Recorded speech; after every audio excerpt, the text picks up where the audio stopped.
Hello, അപ്പോൾ good morning. ഇന്നിവിടെ ഹോളിയാണ്. രാവിലെ എഴുന്നേറ്റ് ഇതാ ഒരു കുറച്ച് ചൂടുവെള്ളമൊക്കെ എടുത്തിട്ട് ഞാൻ നേരെ ബാൽക്കണിയിലോട്ട് വന്നിട്ടുണ്ട്. അപ്പോൾ ഇന്നത്തെ നമുക്ക് ഹോളി വിശേഷമായിട്ട് കാണാം. ഓക്കെ, രാവിലെ തന്നെ ബാൽക്കണിയിലോട്ട് വന്നതിന് വേറൊരു കാരണം കൂടിയുണ്ട്.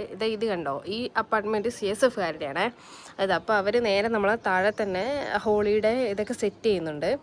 അപ്പോൾ അതൊക്കെ എവിടെ വരെയായി, ഇന്നലെ രാത്രിയാണ് അവർ സെറ്റ് ചെയ്ത് തുടങ്ങി. അപ്പോൾ അതൊക്കെ എവിടെ വരെയായി നോക്കാൻ വേണ്ടിയിട്ട് രാവിലെ എഴുന്നേറ്റ് വന്ന് നോക്കുകയായിരുന്നു. 10:30-11 മണിയൊക്കെ ആകുമ്പോഴാണ് ഹോളിയുടെ ഇതൊക്കെ സ്റ്റാർട്ട് ചെയ്യുന്നതെന്ന് അറിയാൻ പറ്റിയത്. അപ്പോൾ അതുകൊണ്ട് കുറച്ച് പണികളൊക്കെ ഉണ്ട്, അതൊക്കെ ഒന്ന് ഒതുക്കി വെച്ച് നമുക്ക് പ്രോഗ്രാമിന് പോകുമ്പോൾ ബാക്കി കാണാം. ഓക്കെ, ഇത് താഴത്തെ ക്വാർട്ടറിൽ ഏകദേശം ഹോളി പരിപാടിയൊക്കെ സ്റ്റാർട്ട് ചെയ്തിട്ടുണ്ട്. അവരേകദേശം എല്ലാ പ്രോഗ്രാം അടിച്ച് പൊളിക്കാൻ തുടങ്ങി. പിന്നെ നമുക്ക് ക്ഷമയില്ലായിരുന്നു വേഗം ഒന്ന് റെഡി ആവാൻ. പിന്നെ നമ്മളെ ഫാമിലിക്കാരെല്ലാവരൊക്കെ വന്ന് ഹോളിയൊക്കെ പറഞ്ഞു. അപ്പോൾ നമ്മൾ റെഡി ആയിട്ട് കുറച്ച് ഫോട്ടോസൊക്കെ എടുക്കാൻ വേണ്ടി പോവാണ്. അപ്പോൾ അത് കഴിഞ്ഞിട്ട് നമ്മൾ ആ ഹോളി പരിപാടിയൊക്കെ സ്റ്റാർട്ട് ചെയ്യും. ഓക്കെ, അങ്ങനെ ഞങ്ങൾ ഇതാ നമ്മുടെ ഹോളിക്ക് പോവാണ്. അപ്പോൾ പോയിട്ട് ബാക്കി വീഡിയോ പോവാം.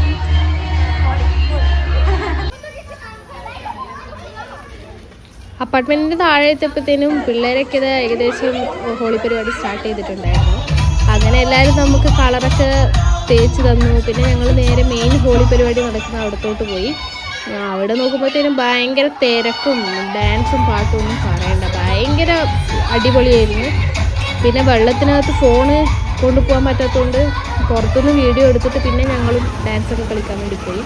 അവിടുന്ന് കുറച്ച് നേരം നനഞ്ഞ് ഞങ്ങൾ നേരെ തിരിച്ച് വരുമ്പോഴും CSFകാരുടെ ഒന്നും ഹോളി പരിപാടി തീർന്നില്ലായിരുന്നു. അങ്ങനെ ഞങ്ങളിതാ നേരെ ഹോളി പരിപാടിയൊക്കെ കഴിഞ്ഞ് വീട്ടിലോട്ടെത്തി. പിന്നെ വീട്ടിലെത്തി ഭക്ഷണമൊക്കെ കഴിച്ച് കഴിഞ്ഞ ശേഷം കുറച്ച് ഫോട്ടോസൊക്കെ എഡിറ്റ് ചെയ്യാനുണ്ടായിരുന്നു. ഇതാ ഹോളിക്കെടുത്ത ഫോട്ടോസാണ്.